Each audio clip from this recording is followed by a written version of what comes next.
लोकसभा चुनाव 2019 में समाजवादी पार्टी और बहुजन समाज पार्टी दोनों ने एक साथ मिलकर चुनाव लड़ने का फैसला किया है और आज मायावती और अखिलेश ने प्रेस कॉन्फ्रेंस करके इस बात का खुला ऐलान भी कर दिया है। इस पूरे मुद्दे पर बात करने के लिए मेरे साथ social democratic party of India के सेक्रेटरी तस्लीम रहमानी साहब मौजूद हैं। क्या कहना चाहेंगे इस पूरे मामले पर?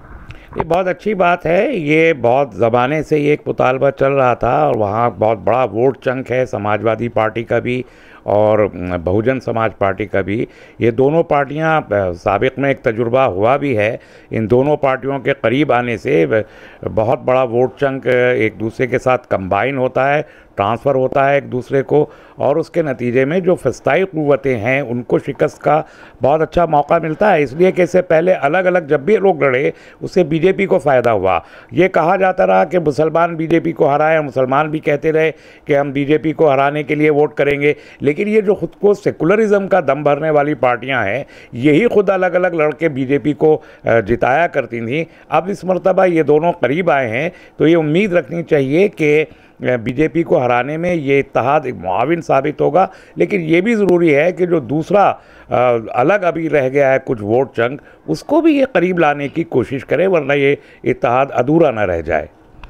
आपने मुसलमानों की बात की तो सवाल करना चाहूँगा कि मुसलमान वोटर्स की क्या कैफियत होगी, किस तरफ क्या नज़रिया होगा, इसके बारे में बताइए।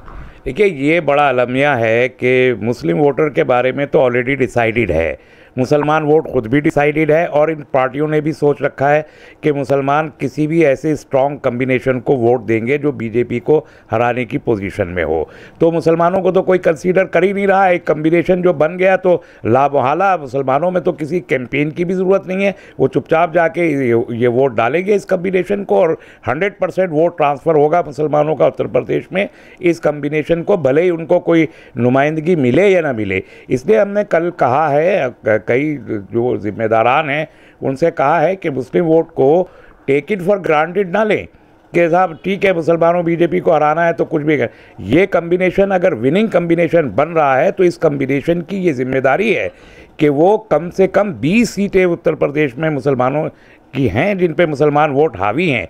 इन दोनों की जिम्मेदारी है कि मुसलमानों को 20 विनिंग पोजीशन पे टिकट दे के जिताने की भरपूर कोशिश करें कि 20 मुसलमान पहुँचे। अभी एक भी मुसलमान उत्तर प्रदेश से लोकसभा में नहीं है, 20 की गुंजाइश है। इन दोनों पार्टियों की जिम्मेदारी है कि 20 मेंबरान पार्लियामेंट ये मुस्लिम लाएँ उत्तर प्रदेश से। जी रहमानी साहब, आपने जैसा कि बताया तो कांग्रेस इस गठबंधन में शामिल नहीं है, तो कांग्रेस को भी कहीं ना कहीं अगर देखा जाए तो मुसलमान वोट पड़ता आया है और अब भी ऐसा ही देखा जा रहा है कि पड़ेगा भी। तो क्या लगता है कि मुसलमान वोट बढ़ जाएगा? नहीं, ऐसा कभी नहीं हुआ। कल से मैं ये बात सुन रहा हूँ, मुख्तलिफ चैनल्स पे मुख्तलिफ लोग ये कह रहे हैं। देखिए, मुसलमानों ने 1992 में बाबरी मस्जिद की शहादत के बाद से आज तक कांग्रेस को कभी भी पॉजिटिव वोटिंग नहीं की, जब भी की है नेगेटिव वोटिंग की है।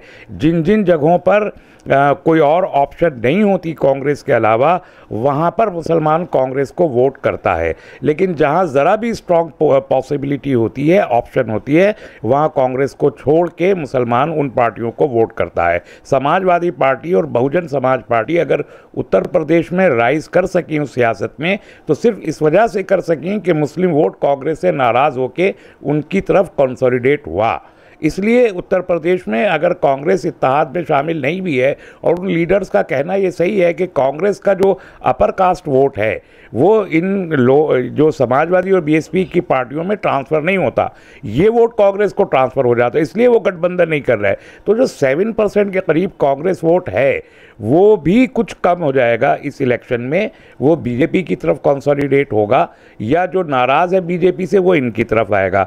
लेकिन उससे इस कम्बिनेशन पे कोई फ़र्क नहीं पड़ेगा। कांग्रेस इस गठबंधन में रहे या न रहे, इस गठबंधन के पे कोई उसका असर नहीं पड़ेगा। लेकिन अगर जाट बेल्ट को छोड़ दिया गया, यानी अजीत सिंह का जो वोट है जाट वोट, वो अभी आरएलडी इस गठबंधन में शामिल होने के आसार थे, आज की प्रेस कॉन्फ्रेंस में वो है नहीं।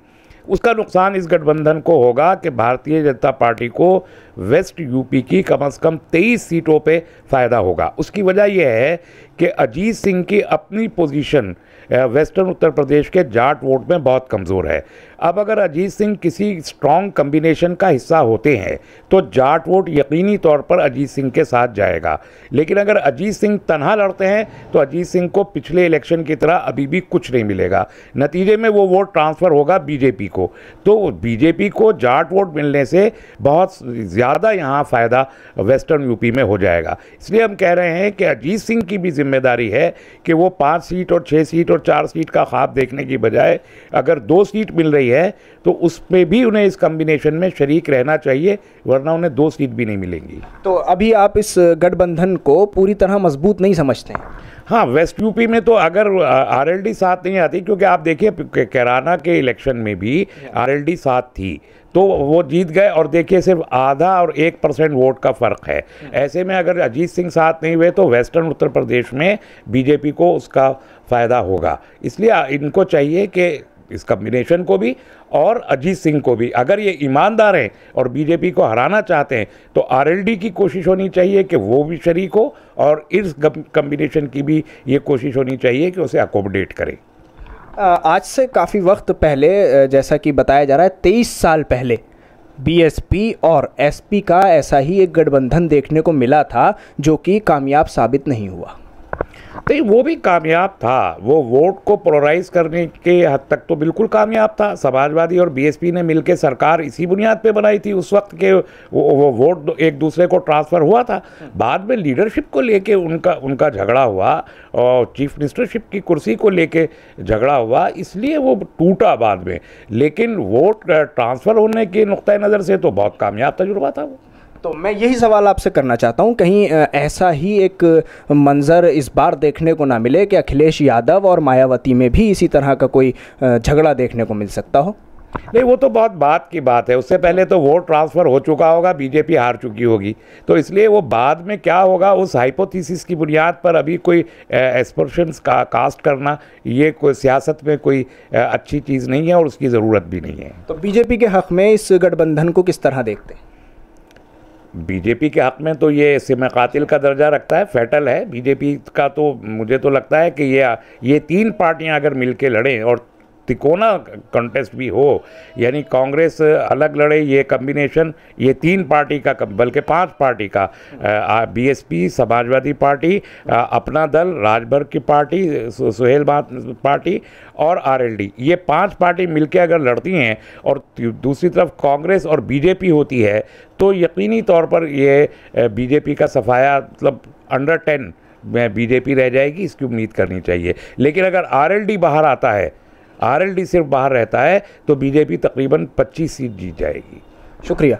ये थे तस्लीम रहमानी साहब, जिनका साफ तौर पर ये कहना है कि इस गठबंधन में इस वक्त आरएलडी की कमी इनको महसूस हो रही है। अगर आरएलडी भी बीएसपी और एसपी के साथ शामिल होता है तो बीजेपी को कड़ी हार का सामना करना पड़ेगा।